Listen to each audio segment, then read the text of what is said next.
உங்களுடைய ஸ்கூல் காலேஜஸ்ல வந்து education system இப்போ நம்ம ஒரு நார்மலான ஒரு typical state board or CBSE ஸ்கூல்ல எடுத்தா அவங்க பாடம் நடத்துறாங்க, அவங்க டெஸ்ட் வைக்கிறாங்க, மார்க்குங்கிறதுல ஃபோக்கஸ் பண்றாங்க. அதே மாதிரி ஸ்கூலுக்கு தான் உங்க பசங்களை அனுப்புறீங்களா? நீங்க நடத்துற ஸ்கூல் காலேஜும் அதே மாதிரி தான் நடத்துறீங்களா? இல்ல நீங்க ஒரு பிசினஸ் மேன் ஆண்டர்பிரினர் உருவாக்குற மாதிரி ஸ்கூல் காலேஜ் நடத்துறீங்களா அப்படின்னு பார்க்கணும். ஒரு உதாரணம் சொல்லணும் அப்படின்னா, இப்ப வந்து எனக்கு ரொம்ப பிடிச்ச ஒரு இந்த எஜுகேஷன்ல வந்து நம்ம சல்மான் கான் அகாடமி அப்படின்னு நடத்துறாரு. அவர் வந்து நம்ம பிரைம் மினிஸ்டர் மோடிஜி வந்து அமெரிக்காவுக்கு முதல் முறையா போனப்போ அவர் நம்ம சல்மான் கானையும் மீட் பண்ணார். அந்த அளவுக்கு அவருடைய எஜுகேஷன் சிஸ்டம் வந்து நிறைய பேர்கிட்ட ஒரு தாக்கத்தை ஏற்படுத்தி. அவர் என்ன சொல்றாரு, ஃபிளிப் த கிளாஸ் ரூம் அப்படின்னு. இன்னைக்கு இப்போ யூடியூப்ல வீடியோ இருக்கு, அந்த மாதிரி எல்லாம் இருக்கு அப்படின்னா, ஏன் டீச்சர் வந்து போர்டுல பாடம் எழுதணும்? ஏன் வந்து பையனுக்கு ஹோம்ஒர்க் கொடுக்கணும்? ஏன்னா இன்னைக்கு ஒரு பையன் கடைசி அவருடைய ஒரு 2 முக்கியமான கருத்து அவரோட இருக்கு. ஒண்ணு என்ன சொல்றாரு, நம்ம டிபிக்கலா ஒரு கிளாஸ் ரூமுக்கு போனோம்னா டீச்சர் வந்து முதல் பெஞ்ச்ல இருக்கிறவங்க தான் பாடம் எடுக்கிறார். நான் கடைசி பெஞ்ச்லயே தான் ஃபுல்லா படிச்சேன். முதல் பெஞ்ச்ல இருக்கிறவங்களுக்கு தான் பாடம் இருக்கிறாரு. முதல் பெஞ்ச்ல இருக்கிறவங்க வந்து ரொம்ப கற்பூரம் மாதிரி எல்லாத்தையும் புடிச்சுப்பாங்க. ஆனா சீக்கிரமா அவங்களுக்கு எல்லாம் போர் அடிச்சிடும். புதுசா தப்பிட்டே இருப்பாங்க. நம்ம ஐஎஸ்ஆர் சயின்டிஸ்ட் மாதிரி அவங்களுக்கு புது விஷயங்கள் தேவை, எப்பவும் ரிசர்ச் பண்ண அரைச்சமாவே அரைக்க மாட்டாங்க. அதே லாஸ்ட் பெஞ்ச்ல உட்கார்ந்தவங்க எல்லாம் பாத்தீங்கன்னா ஒரே துறையில 25 வருஷம் 30 வருஷம் 40 வருஷம் வேலை பார்த்து அந்த துறையில ஒரு ஆழமா எதையாவது சாதிப்பாங்க. அவர் சொல்றாரு, கடைசியில இந்த மெதுவா கத்துக்கிறவன் கடைசியில பெஞ்ச்ல இருக்கிறவன் தான் வந்து அந்த ஃபீல்டுக்கு அதிகமா கான்ட்ரிபியூட் பண்ணுவான். முதல் பெஞ்ச்ல இருக்கிறவன் 25 துறையில நிபுணரா இருக்கும். அது ஒரு நல்ல கருத்து. அது ரெண்டாவது அவர் சொல்ற கான்செப்ட் வந்து அப்ப ஃபிளிப் த கிளாஸ் ரூம் அப்படின்றார். ஏன்னா இப்ப கடைசி பெஞ்ச்ல இருக்கிறவனுக்கு டீச்சர் சொல்லி கொடுக்கறது புரியல, இவங்க ஹோம்ஒர்க் கொடுத்து அனுப்புவாங்க. அவன் அடுத்த நாள் ஸ்கூலுக்கு வர்றதே ஹோம்ஒர்க் பண்ணிட்டு வரமாட்டான், ஏன்னா அவனுக்கு புரியல. இப்ப அடுத்த நாள் வந்த உடனே யார் ஹோம்ஒர்க் பண்ணலையோ அவனை வந்து அசிங்கப்படுத்திட்டு கிளாஸ்ல அவன் கான்பிடன்ஸ் கொஞ்சம் போயிடும். அப்புறம் அடுத்த நாள் பாடத்தை நடத்துவாங்க. மண்டையில போவாது கண்டிப்பா, ஏன்னா முந்தின நாளே புரியல, நீங்க எப்படி புரியும்? அப்ப அவன் கொஞ்சம் கொஞ்சமா அவனுக்கு அந்த சப்ஜெக்ட் நம்ம வீக்கு இல்ல வராதுன்றத முடிவு பண்ணிட்டு அவன் கொஞ்சம் கொஞ்சமா ஸ்கூல்ல இன்ட்ரெஸ்டே போயிடும் அவனுக்கு. ஏன்னா தினம் வந்து ஸ்கூல்ல அசிங்கப்படுத்த யாருக்கு பிடிக்கும்? அசிங்கப்படும். ஓகேயா? ஸோ அவர் சொல்றாரு, நம்ம இப்போ கிளாஸ் ரூம்ல இது மாதிரி பாடம் சொல்லி கொடுக்கறதுல வந்து ஸ்டூடெண்ட் ஒரு பேக் பெஞ்ச்ல இருக்கிறவன் ஒரு நாளும் அவன் ஒரு நாள் பின்தங்குறான் அந்த வகுப்புல, அந்த சப்ஜெக்ட்ல. அப்போ ஒரு நம்பிக்கையே இல்லாம அவன் வெளியில வந்தான்னு வைக்க, அவன் கண்டிப்பா ஆண்டர்பிரினர் ஆக மாட்டான்.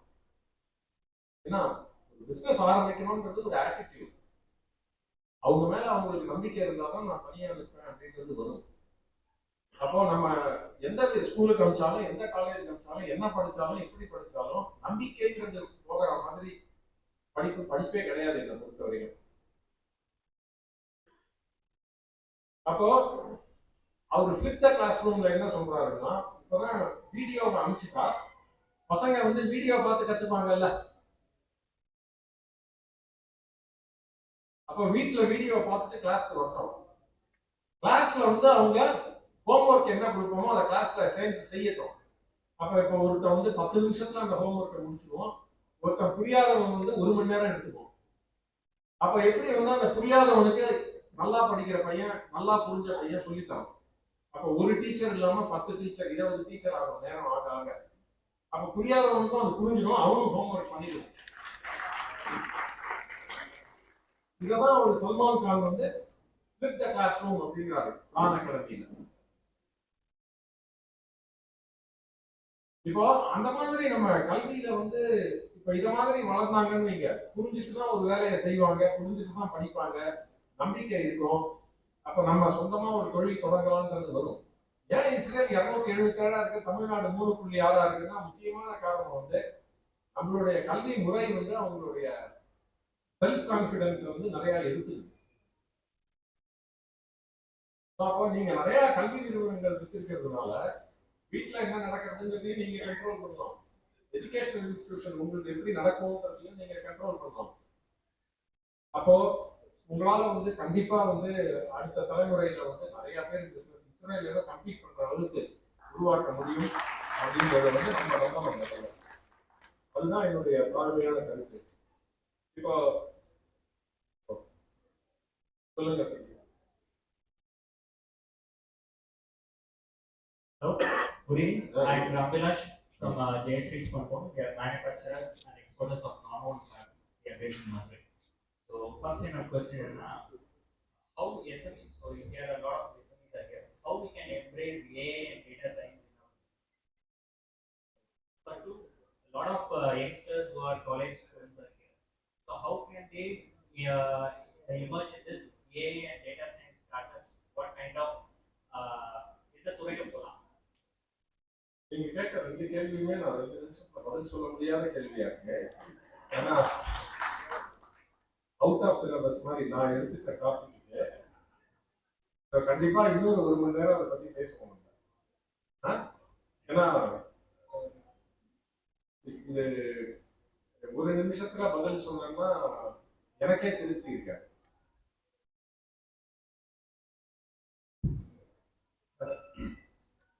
I'm Dr. Parthasarathy, Professor of Electrical Department, KN College of Director for Innovation Research.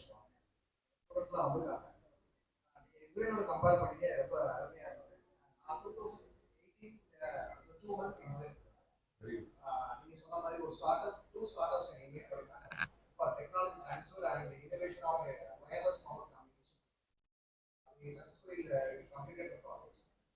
அந்த நீங்க சொன்னத முன்னாடி நான் அப்படியே இமேஜின் பண்ணி பார்த்தேன். ரொம்ப நன்றி. இஸ்ரேல் போனதில்லை, போய் சொல்றேன்.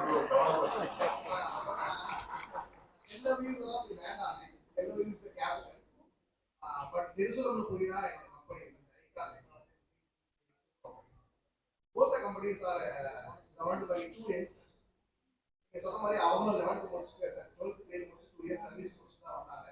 ரீசன்ட்டா அவங்க வந்து லிங்க்டின்ல போஸ்ட் பண்ணிருந்தாங்க. We are moved to the war field. We are moved to the war field போட்டுருந்தாங்க. ஏன்னா கம்பெனியை இன்னொரு CEO ஹேண்டில் பண்ணிட்டு வாருக்காக போயிருந்தாங்க. பட் as a professor நான் இங்க இருந்து பார்க்குறேன். as a professor நான் இங்க இருந்து பார்க்கும்போது ஒரு சின்ன ஆவல் இருக்கு. இப்போ ஆனந்த் சார் பிளாக் ஃபாரஸ்ட்ல பேசினாங்க. அவருடைய 5 கேக் நாங்க வாங்குவோம் வருஷத்துக்கு. ஏன்னா 5 பர்த்டே வீட்டில். அப்போ 5 பர்த்டேக்கு நாங்கள் ஒரு கஸ்டமர். அதனால எங்கள் வீட்டு மெம்பர்ஸ் பிளாக் ஃபாரஸ்ட் இல்லாமல் செலிப்ரேட் பண்ணவே இல்லை. ஆனால் அவருடைய கம்பெனி எனக்கு ரொம்ப பிடிச்சது என்னன்னா வெறும் டெக்னாலஜி தட் இஸ் மேனுஃபேக்சரிங் மட்டும் இல்லாமல் மிஷினரி மேனுஃபேக்சரிங்கும் பண்ணுறாரு, ஆட்டோமேஷன் பண்ணுறாரு. அவர் ஒரு வார்த்தை சொன்னார், I have good group of engineers அப்படின்னு சொன்னார். என்கிட்ட நல்ல ஒரு குரூப் ஆஃப் இன்ஜினியர்ஸ் இருக்காங்கன்னு சொல்கிறாங்க. ஆனால் நான் I have 21 years of teaching experience in the field. But ரீசெண்டாக பார்த்தீங்கன்னா நிறைய students computer science based courses எடுக்கிறாங்க. நிறைய start ups computer science based start ups தான் வருது. Manufacturing sector based start ups வருது ரொம்ப கம்மியாக இருக்கு. அதுக்கு அங்கசகரன் ஒருத்தர் கேட்டார். அவர் கேட்ட ஒரு சின்ன பயம், ஸ்டார்ட் அப்ல வந்து ஆப் வெப்சைட் பேஸ்ட் ஸ்டார்ட் அப்ல போகும்போது ரிஸ்க் ரொம்ப கம்மி. நீங்க மேனுஃபேக்சரிங்ல போகும்போது you need some experience and field experience தான் போகும். இது இந்த கம்ப்யூட்டர் சயின்ஸோட மோகம் எவ்வளவு தூரத்துக்கு போகுது சார்? இது வந்து நம்பிக்கை கொடுத்த விஷயம். ரூட் காஸ் என்ன இல்லை, படிக்க ஆரம்பிச்சதுல இருந்தே நம்ம வந்து வேலைக்கு போகணும்ன்ற எண்ணத்தோடய படிக்கிறாங்க இல்லையா? ஏன்னா அவங்க மேல அவங்களுக்கு இருக்கிற நம்பிக்கையை நம்ம குறைச்சிட்டே தான் வரோம் எஜுகேஷனுங்கிற பேர்ல இல்லையா? அப்போ நம்மளோட எஜுகேஷன் வந்து எப்படி கிரிட்டிக்கல் திங்கிங்கை பில்ட் பண்ணும். அவங்க இன்னைக்கு வந்து மெமரைஸ் அண்ட் வார்மிங் சிஸ்டம்ல இருந்து ஒரு கிரிட்டிக்கல் திங்கிங் பில்ட் பண்ற மாதிரி எப்படி மாறும். ஒரு பர்சனாலிட்டி டெவலப்மெண்ட். அவர் பிளாக் ஃபாரஸ்ட் அவர் சொன்னப்போ சொன்னார் அழகா, விவேகானந்தா கேந்திராலயால தான் எனக்கு வந்து நம்பிக்கை, கேரக்டர் பில்டிங், ஒரு உடம்ப வந்து மனதையும் எப்படி தைரியமா வச்சுக்கணும் அதெல்லாம் கிடைச்சது. ஏன் அது எல்லாருக்கும் ஸ்கூல்ல கிடைக்க மாட்டேங்குது? ஏன் அது காலேஜ்ல கிடைக்க மாட்டேங்குது? அதெல்லாம் தான் நம்ம கேட்கணும்ன்றாங்க. அவரே விவேகானந்தா கேந்திரா போகல அப்படின்னா அந்த ஸ்டார் ஹோட்டல்ல இன்னும் செஃப்பா கூட இருந்துக்கலாம்ல.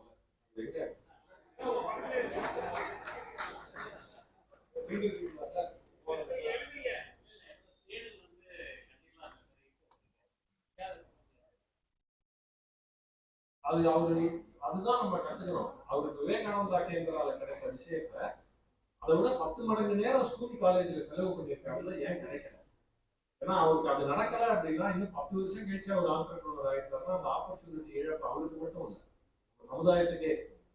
நானும் ஒரு நல்ல பிளாக் கேக் வந்து தஞ்சாவூர்ல சாப்பிட்டுக்க மாட்டேன், பிளாக் ஃபாரஸ்ட் பேக்கரி இல்லையா? சரி, சரியான வயசுல இப்போ வந்து ஒரு அமெரிக்கால வந்து ஒரு 19 வயசுலயே ஒரு ஆண்டர்பிரினர் ஆகணும்னு நினைச்சு கம்பெனி ஆரம்பிக்கிறான். இஸ்ரேல்ல 21 வயசுல ஆரம்பிச்சிருந்தாங்க அப்படின்னா அது வந்து பிரைம் ஏஜ். நமக்கு ஒரு திறமை வந்து தன்னம்பிக்கை வந்து 40 வயசுல ஆரம்பிக்கிறோம் இது பண்றது. நிறைய பொறுப்புகள் இருக்கு. உடம்பும் வந்து 21 வயசுல இருந்த மாதிரி 40 வயசுல இருக்காது. We lose our most productive age. அதனால அந்த நம்பிக்கைன்றது வரா மாதிரி நம்மளுடைய வளர்ப்பு, நம்மளுடைய படிப்பு, நம்மளுடைய விளையாட்டு எல்லாமே அது மாதிரி இருக்கணும்னு. எனக்கு இந்த கோச்சிங் கேம்ப் அனுப்பிச்சு விளையாடுறது அதெல்லாமே உடன்பாடு கிடையாது. நான் எல்லாமே கோச்சிங் கேம்ப்ல சொல்றதை செஞ்சு விளையாட நம்பிக்கை கண்டிப்பாக வராது, தன்னம்பிக்கை வராது. அது நான் கண்டிப்பா என்னுடைய சொந்த அனுபவத்தை சொல்ல முடியும். நீங்க இந்தியன் கிரிக்கெட் டீமுக்கே பாருங்களேன், தோனி வந்து ஒரு நல்ல கேப்டன் ஆகிறாரு.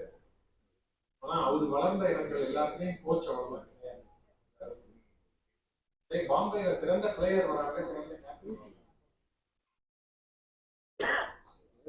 மாதிரி.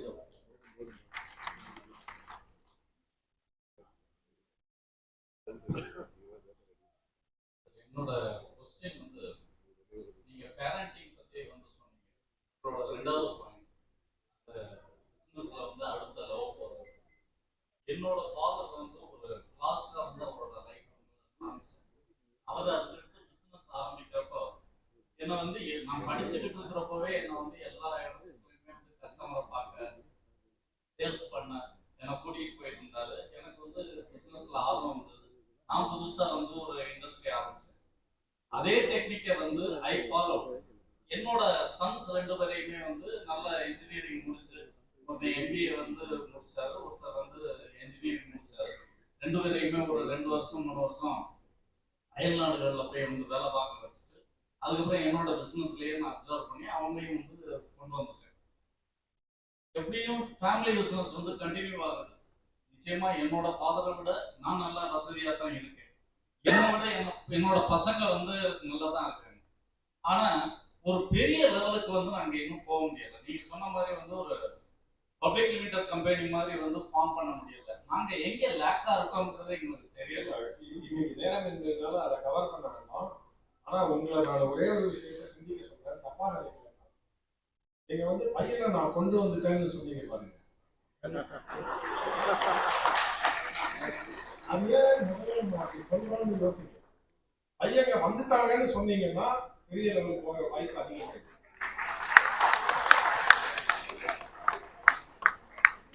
நம்ம அவங்க வளர்க்கறத நிறுத்தவே மாட்டேன்றதுதான் என்னோட கருத்து. நம்ம அவங்க வளர்க்கறத நிறுத்திட்டு அவங்கள வளர விட்டோம்னா அவங்க நம்ம எதிர்பார்க்கறத அதிகமா வளருவாங்க.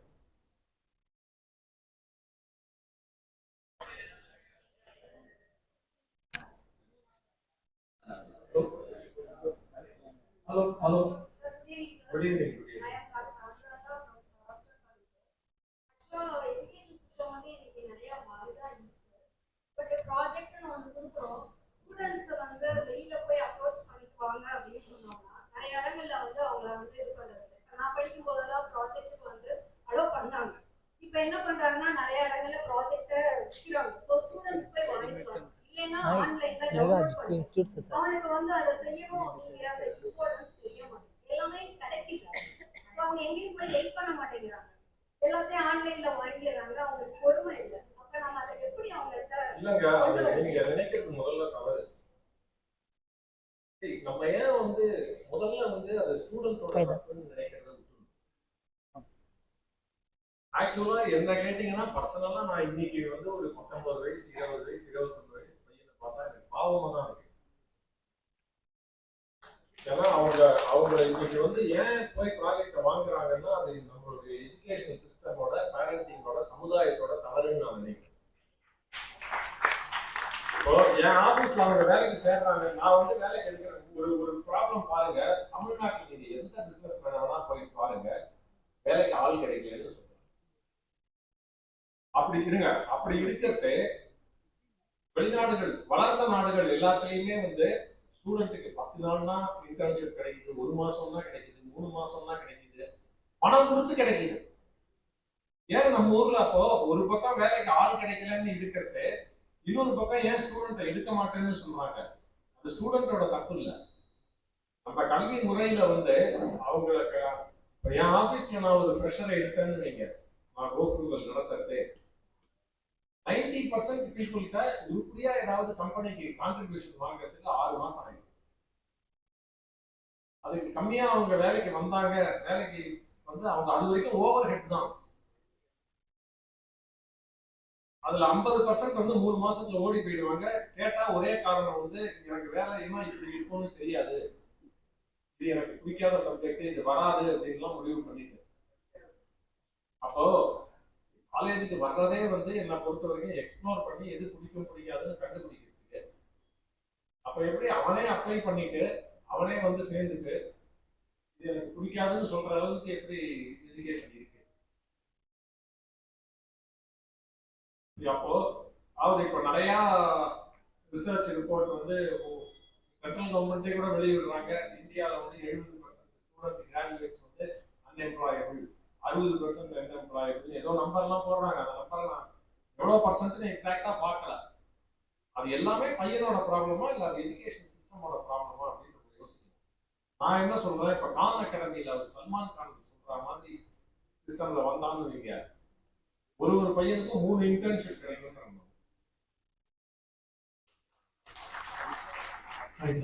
கண்டிப்பா கிடைக்கும். ஏன்னா இப்போ ஒரு வெளிநாடுகளில் எல்லாத்துலயுமே வந்து கிடைச்சிட்டு இருக்கு. ஒரு ஆஸ்திரேலியாலயோ அமெரிக்காலயோ சிங்கப்பூர்லயோ பாத்தீங்கன்னா அந்த மாதிரி கிடைச்சிட்டு இருக்கு. ஏன்னா அவங்க எஜுகேஷன் சிஸ்டம் அப்படி இருக்கு.